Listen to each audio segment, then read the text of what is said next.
Alright, in this presentation, we're going to take a look at the networking protocols, a quick introduction to them. As you may know, that the protocols are going to be a set of rules and procedures which define the format and the transmission of data between devices. Additionally, if we take a look at the other components of a protocol, protocols will oversee the data format and structure, the connection management, the addressing and identification, error handling with flow control, sequencing and routing, security. So there are a lot of elements that go into designing a protocol and what the protocol does. Now let's take a look to see what impact it has on a network. So overall, the protocols are going to affect the network, but they're going to be used efficiently and reliably to establish communications with the devices. They're going to interact seamlessly with the devices, which support multiple applications to ensure that data integrity, which is going to be critical in both the local area network as well as the WAN. Now, most all the protocols are going to have default port numbers assigned to them. So let's take a look to see what a port number is. So port number are going to be a 16-bit numerical identifier. So that means we have 2 to the power of 16, which is equal to 65,536, giving us a range from 0 to 65,535. So that gives us that many combinations. Again, most of the protocols are going to be assigned a port number that are going to be hanging out in the application layer of the OSI model, which is also important because this allows the transportation layer to understand if it's going to be utilizing TCP or UDP and how that traffic is going to be allocated with the protocol. Now this is going to be important because we're going to see later on how TCP and UDP actually work. Again, these port numbers are going to be uniquely identifying the processes or basically the services that are running that the client devices will be accessing. And again, the port numbers were designed for specific applications, so network communications are going to be streamlined and organized, enabling effective data management. So again, the port numbers are going to be mostly assigned with the protocols or the services on the upper layers of the OSI model. Now, the protocols are going to be broken down in different categories. So one category is going to be our well-known port numbers from 0 to 1023. So these are going to be reserved for the most common services, and we'll get into the various protocols. We'll get into the various protocols as we start learning more about them. So these are some of the common ones that you should be familiar with: HTTP, which is port 80, SMTP, which is on port 25, and DNS on 53. So these registered port numbers are going to be assigned by IANA. So there's a handful of port numbers that are going to be in this particular range. Not a lot, because most of them are going to be in the well-known range. And then our last category of protocols are going to be our dynamic port numbers. And the thing about these dynamic port numbers, these are temporary ports. They're going to be assigned automatically to the client applications, right, for outgoing connections. So different applications, services will require additional connectivity for communications to occur. And this is how it will be done by utilizing dynamic port numbers. So again, a quick recap here. Our well-known ranges are going to be from 0 to 1023. Again, these are going to be the core of the system services of our standard protocols. Then we have our registered port numbers, which have a range from 1024 to 49151. And these are going to be for general applications and vendor-specific services. And then finally, we have our dynamic range, which is 49 152 to 65,535. And again, these particular port numbers are going to be utilized by the client applications to establish temporary connections for, again, outgoing connections. Now let's take a look at to see how the OSI and the protocols work together here. So again, the network protocols are going to be operating at the different layers of the OSI model, working together in a layered approach. So each layer is going to rely on the previous layers to perform its particular function. So let's take a look at this a little bit in more greater detail to see what actually happens. So we have our client machine over here, which wants to hit the web server, which is right now, for example purposes, inside our organization. So they end up typing in the URL. Then what happens is we have a packet that's going to be created from our machine, which is going to go across and out the network card into a switch. Now this switch will be either layer 1 or layer 2, depending on the organization. Layer 1 and layer 2 simply meaning this: a layer 2 works and goes up to the data link layer of the OSI model. If it was a layer 3, it'd be working up on the network layer. And then that information then will go out to the NIC on the destination computer, or should we say destination device, and it basically comes up to and receives our requests. Once it receives our requests, then it basically sends information back down OSI, goes through the network card into the switch again, up to, let's say this is going to be a layer 3 switch, come back down, and then back up the OSI model for our client machine, and then we'll have basically the web page appear on our screen. And that process actually happens real fast, and we'll get into capturing packets and we'll see how much information is actually captured and how much information is actually being generated and how quickly it is to get our web page.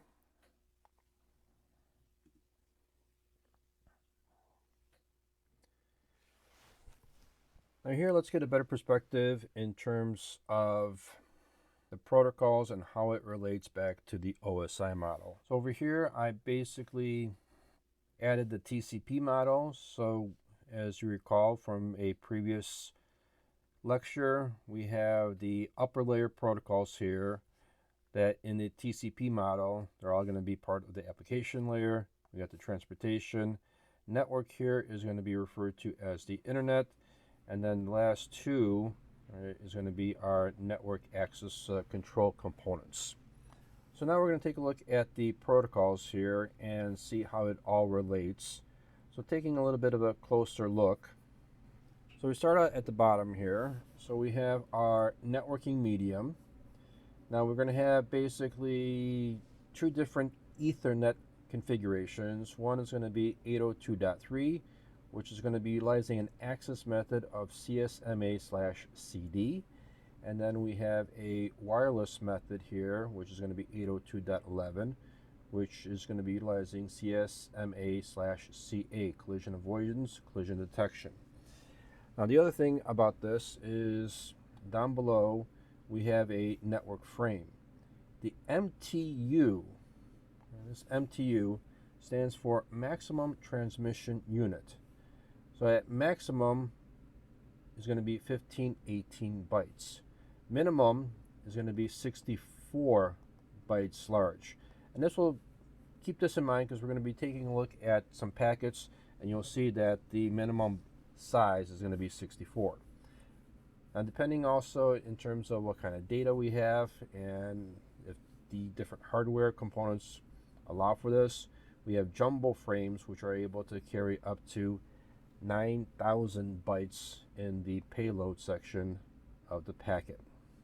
Now moving on, I want to also point out that in the data link layer we have two sublayers, the LLC, logical link control, and then we have the MAC, media access control, which we know that the MAC address here is going to be the physical address of the network card. Next, we're going to move up to the network layer, and again, this is going to be our logical addressing, which simply means that we have the IP address. And again, that the network layer is responsible for IP routing. Now, there's going to be some support protocols associated with this, and these are going to be ICMP. We have the Internet Communication Management Protocol and IGMP, Internet Group Messaging Protocol.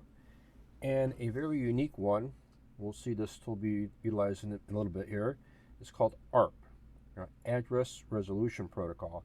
This is actually quite interesting because it works kind of in between here as well as the network. So what ARP is going to be doing is it's going to identify the MAC address as well as identify what the logical address or the IP address is. So that's kind of works in between. So technically speaking, it's like layer 2.5 when it comes down to it. In a future module, we're going to be talking about routing protocols, and these are some of the routing protocols: RIP, OSPF, EIG, RP. So these are going to be some of the protocols that are going to help us for routing. And next we have the transportation layer, which is going to be supporting the port numbers. And now we have two protocols that work on this.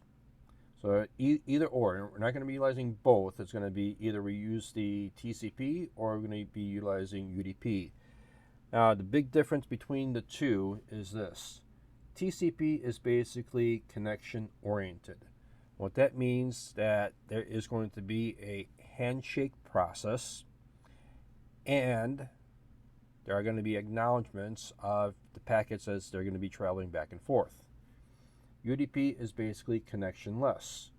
So it's just send the information and that's it. There's no acknowledgments. So in a way, UDP is going to be a faster protocol, where TCP is going to be slightly slower because of the acknowledgments that are going to happen.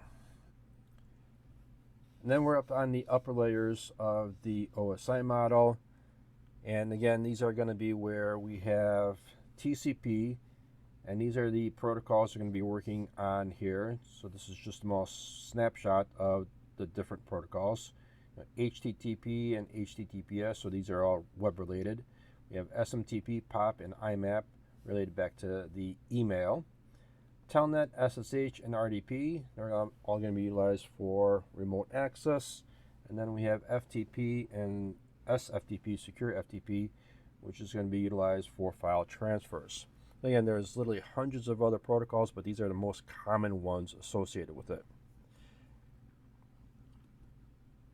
All right, continuing on, there's going to be a set of protocols that are going to be utilizing UDP. So we have DNS, which is going to be for name resolution. Oh, little typo here. This is supposed to be DHCP, Dynamic Host Configuration Protocol. NTP and SNMP, these are going to be networking services protocols.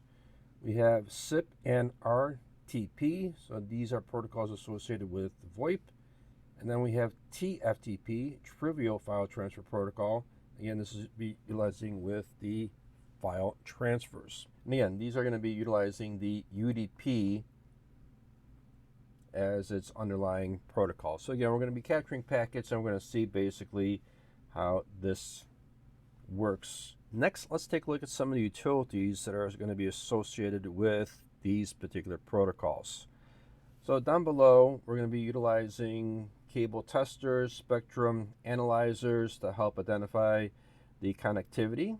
So these are going to be, again, the local layers here, so with our connections there. And then basically we have a set of utilities such as ping, traceroute, and traceRT. So depending on what platform, Mac, Linux, or Windows, we're going to be utilizing these different commands here. Again, we have the ARP, we have a netstat command, ipconfig, ifconfig, and the IPA. So ipconfig we'll take a look as well. Same thing with the other ones. So that's going to be displaying our IP address and MAC information. So helpful utilities. So this is going to be on the Mac, ifconfig, and IPA. That'd be a Mac and Linux command to do the same thing. And at this layer here, at the transportation layer, we have netstat and nmap. utilities. And then up on top here with the application layer protocols. So we're going to have a whole bunch of different utilities. So it really depends on what protocol that we want to access and what information we want to gather from. Now our last column over here is going to be identifying the different elements of hardware. So we have our connection interfaces here. So again, these are the physical connections. And some of the other devices over here. So we have a bridge, which we'll talk about a little bit later. We have a layer 2 switch. And then we have the network card that operates on this. So this is going to be, again, at the data link layer here. And then moving up, we have a firewall. A firewall will typically work on the network and the transportation layers. So this is your typical basic firewall. Here we have a layer 3 switch, and then we have our router. And then on the upper layers here, we could have a what we call an application-based firewall, which is able to go all the way up to the top layer of the OSI model. So these routers will be a lot more expensive and will gather a lot more data, and we're able to get very detailed information because we're operating at the higher layers. And then we have the ADC, so application delivery controllers also would operate on this particular layer as well. So overall, we can see how all the different elements go back and relate back to the OSI model. So again, very important to understand how the OSI model works and then how all the other elements and components interact and where they are positioned in the OSI model.